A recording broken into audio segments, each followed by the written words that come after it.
안녕하세요. 공공미술 산책 시간입니다. 오늘 배울 내용은 공공미술이 무엇인지 배워보고 서울시에서 시민들이 직접 공공미술을 찾아본 소식을 들어볼 거예요. 그 다음 MIT 속 공공미술 작품을 만든 알리치아 크웨이드라는 작가의 인터뷰를 들어볼게요. 건축물 미술장식 제도라는 것도 우리가 공부해 볼 거고요. 마지막으로 점토로 공공미술 모형을 직접 만들어 봅시다. 공공미술이란 무엇일까요? 공공미술은 여러 사람들, 대중에게 공개된 장소에 설치되거나 전시되는 조형물을 말해요. 개방된 장소에 있어서 미술관에 꼭 들어가지 않아도 생활 속에서 작품을 감상할 수 있지요. 공공미술은 그 시대의 모습을 그대로 반영하는 거울과도 같은 것이어서 중요하답니다. 그래서 때로는 설치된 지 시간이 오래 지난 공공미술 작품에 대해서 시민들이 직접 발로 걸어 다니면서 주변 환경과 어우러지는지 의미가 현재의 상황에 적합한지에 대해서 돌아보기도 해요. 다음 영상에서는 서울시 공공미술 시민발굴단의 활동을 살펴볼 건데요. 시민발굴단의 대화를 통해서 공공미술이 왜 우리에게 중요한지, 시대에 따라서 의미가 바뀐다는 것은 어떤 의미인지 공부해 보도록 합시다.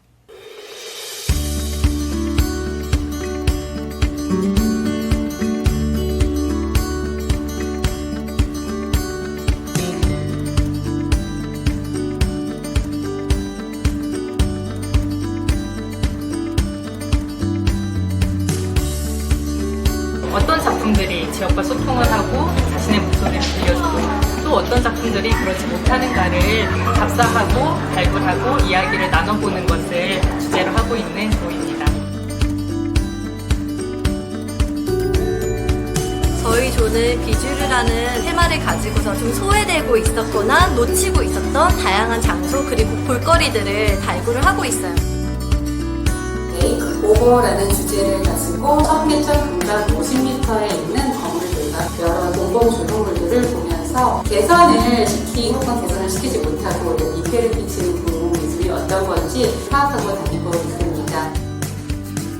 서울에서 버려져 있는 공간, 기능을 상실하고 있는 공간과 장소를 찾아다니면서 공공미술로서 재생이 어떻게 일어나는가? 장소가 공공미술을 만날 때 어떻게 재생이 되는가에 대한 거에 초점을 맞춰서 다니고 있어요. 구체적으로 어떠한 장소를 보고 주체적인 어떤 의견을 발언하자는 의미에서 개입이라는 목표를 두고 있는데요. 시민들이 굉장히 자발적으로 환경을 바꾸고 있는 것 또한 그것을 발견하는 것 또한 개입이라고 생각을 하고 있어요. 마을과 마을 사람들이라는 주제로 지역민만 알 수 있는 특별한 공공장소와 공공미술을 찾아서 탐방하는 조라고 할 수 있습니다. 저희 조의 활동 주제는 기억입니다. 서울시의 잊혀진 기억과 우리가 앞으로 기억하고 싶은 것들을 공공미술로서 찾아보는 활동을 하고 있습니다. 문화라는 키워드 주제로 모였습니다. 주로 공원들, 서울숲이나 낙산공원, 나로니에 공원과 같은 공원들을 찾아다니면서 우리가 즐겁게 누릴 수 있는 공공미술 작품들을 찾아보려고 합니다. 공공미술을 통해 멈춘 공간과 시민들의 웃음 모두 플레이되길 바라는 마음으로 공공미술의 여러 가능성을 생각해 볼 수 있는 재생된 공간들을 찾아보고 그것이 지속되기 위해 어떤 대안이 필요한지 고민해 보고 있습니다. 저희 조의 이름은 내 눈에 거슬리고요. 보시기에 거슬리는 공공미술을 발굴하고 그것이 왜 거슬리는지, 거기에 대한 대안은 무엇인지에 대해서 답사해 보려고 합니다. 우리 동네라는 주제를 가지고 골목대장, 그 지역에 오래 살았던 분들을 중심으로 해서 그 지역을 탐방하는 여정을 지금 짜고 있습니다. 보니까 그게 옛날 생각이 많이 나지. 개인이 가졌던 미술에 대한 영역을 다 같이 누릴 수 있는 미술로 확장을 시키는 계기가 되지 않을까. 혼자 다닐 때랑은 다르게 똑같은 걸 봐도 다른 의견들을 들을 수 있어서 그 부분이 가장 좋은 것 같습니다. 쉴 마음에 아직도 없고 그다음에 많은 사람들이 그냥 쉽게 접할 수가 있고 장소에 그냥 쭉 모여져 있는 미술이 아니라 시민들이 참여하고 함께 좀 호흡할 수 있는 그런 게 진짜 공공미술의 의미가 아닐까 생각합니다.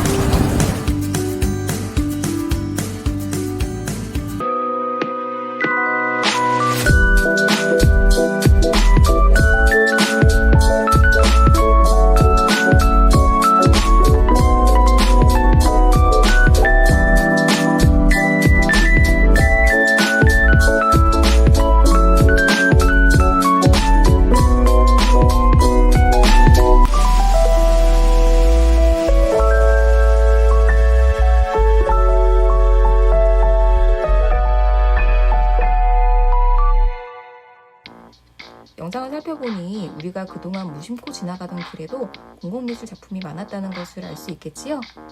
열린 공간에 설치되어서 우리 모두에게 영향을 주는 공공미술, 그 작품들의 겉모습과 그 속에 담긴 의미를 생각해 보세요. 이런 이유로 MIT라고 하는 공과대학교에서는 캠퍼스 안에 이렇게나 많은 미술 작품들을 설치하고 있답니다. 한번 지도에 표시된 분홍 색깔 점들의 개수를 세어볼까요? 정말 많은 작품들이 있지요? 한 군데를 선생님이 선택해 보았어요. 어떤 작품이 있을까요? 알렉산더 칼더의 큰 돛이라는 작품이네요. 넓은 바다를 항해하는 배에 돛이 팽팽하게 펼쳐진 모습이에요.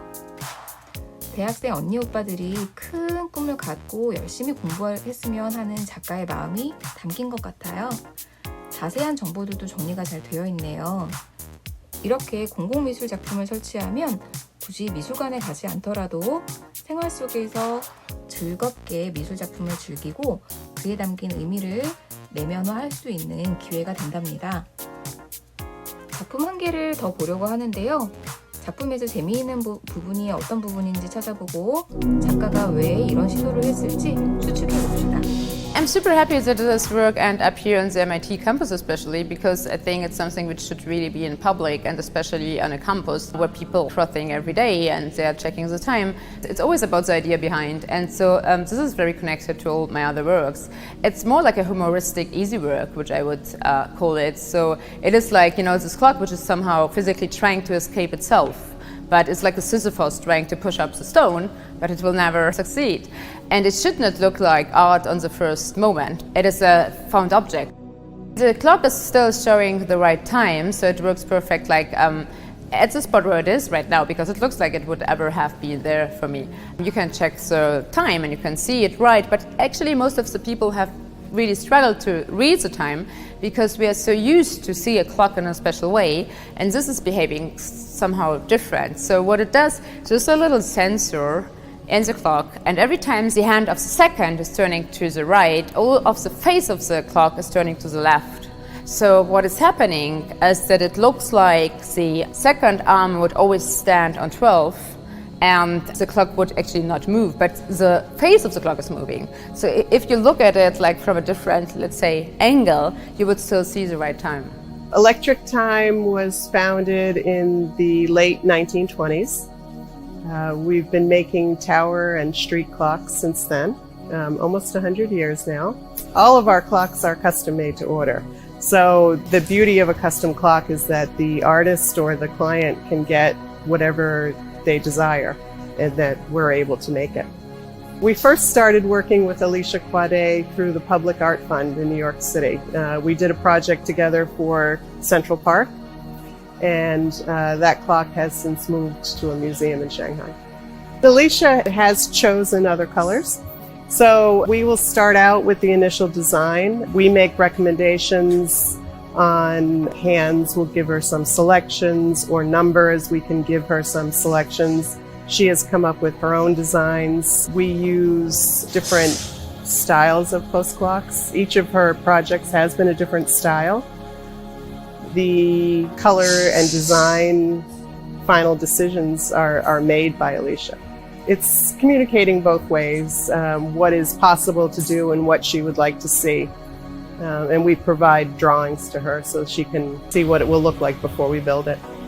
A post clock, by definition, is a conventional style of clock. The post clocks were originally put into towns by jewelers or by railway stations so that there would be a central point of time in the town or the city.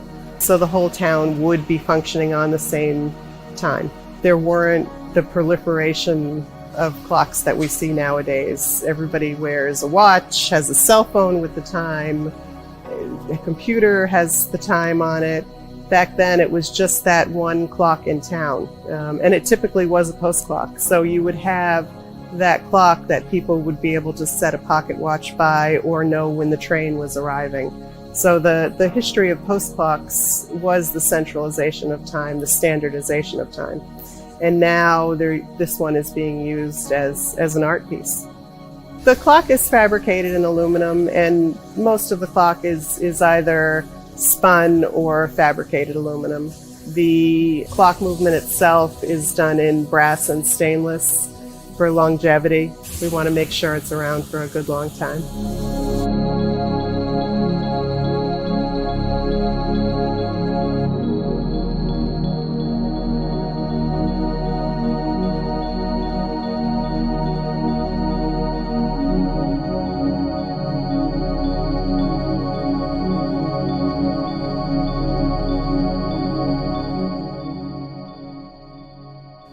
재미있는 공공미술 작품을 잘 보았지요? 이렇게 공공미술이 갖는 영향력이 크기 때문에 우리나라에서도 건축물 미술장식제도 1% 법을 만들어서 일정 규모 이상의 건축물에는 건축비의 일정 비율을 반드시 미술작품 설치에 사용하도록 하고 있어요. 다른 나라의 예도 한번 살펴볼게요. 오늘날 1%법의 의미는 건축물을 신축 또는 증축할 때 건축비의 1%에 해당하는 비용을 미술작품 설치에 사용하도록 하는 제도로 정의된다. 오늘날 세계 주요 도시의 거리에서 만나는 예술작품들은 이러한 1%법에 의해 조성된 작품들로 개별 건축물에 한정된 장식의 차원을 넘어 공공환경의 질을 높이고 공공미술 프로젝트의 실현 가능성을 보여주고 있다. 지금부터는 선생님이 발로 직접 걸어다니면서 찍은 공공미술 작품들을 보여줄 거예요. 작가들이 사용한 표현 방식이 여러 가지가 있는데 마음에 드는 방식을 하나 골라보세요. 작품을 감상할 준비가 됐나요? 첫 번째 작품은 크게 만드는 거예요. 우리가 흔하게 볼 수 있는 과일들을 사람의 키보다도 더 크게 표현했네요. 두 번째는 움직임이 느껴지게 표현하는 방법이에요. 동작을 강조했지요? 세 번째는 독특하게 만드는 거예요. 이전에 본 적이 없는 느낌을 주기 위해서 때로는 충격적인 작품을 만들기도 하지요. 다음은 유명한 미술 작품이 떠오르게 만드는 것인데요. 비너스상을 재료와 표현 방법을 바꾸어서 새롭게 나타낸 것이죠. 다음은 원래의 형태를 가다듬어서 단순하게 나타내는 방법입니다. 다음은 의미를 담아서 추상적인 표현들을 하는 것이에요. 이 작품의 제목이 무엇인지 짐작이 가나요? 다음은 이야기를 담는 거예요. 설화, 고전, 종교 등이 있겠지요. 여덟 번째 방법은 수학적 원리를 담는 건데요. 김주현 작가의 작품은 기본 도형들 여러 개가 이어진 다면체예요. 신기한 모습이지요? 또 같은 작가의 모습인데 보는 방향에 따라 다르게 보이도록 구조를 복잡하게 하기도 하고요. 여러 개를 모아서 한 세트의 작품을 만들기도 한답니다. 이렇게 10가지 작품의 표현 방법들을 살펴보았고요. 이 외에도 더 다양한 작품들이 있지요. 주변 공간의 모습과 어울리는지, 주변의 장소의 의미와 적합한지가 좋은 공공미술 작품의 판단 기준이 되겠습니다. 직접 만들어 볼게요. 준비됐나요? 우리가 미술 작품의 의미를 살려서 미니어처를 만들어 보려고 해요. 점토와 교통카드처럼 딱딱한 물체가 있으면 됩니다. 판밀기, 형태 자르기, 표면 긁어 무늬 만들기, 입체 도형 빚기, 이어붙이기의 방법으로 만들면 돼요. 영상을 보고 기본 도형 빚는 방법을 배워서 여러분들이 원하는 작품을 마음껏 만들어 보세요.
모양 만드는 법을 배웠죠? 이제 여러분들이 원하는 모양을 디자인을 해서 작품을 만드는 건데요.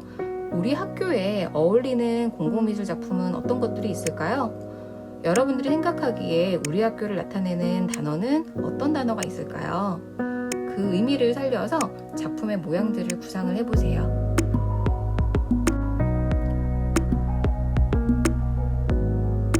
다음 시간에 만나요.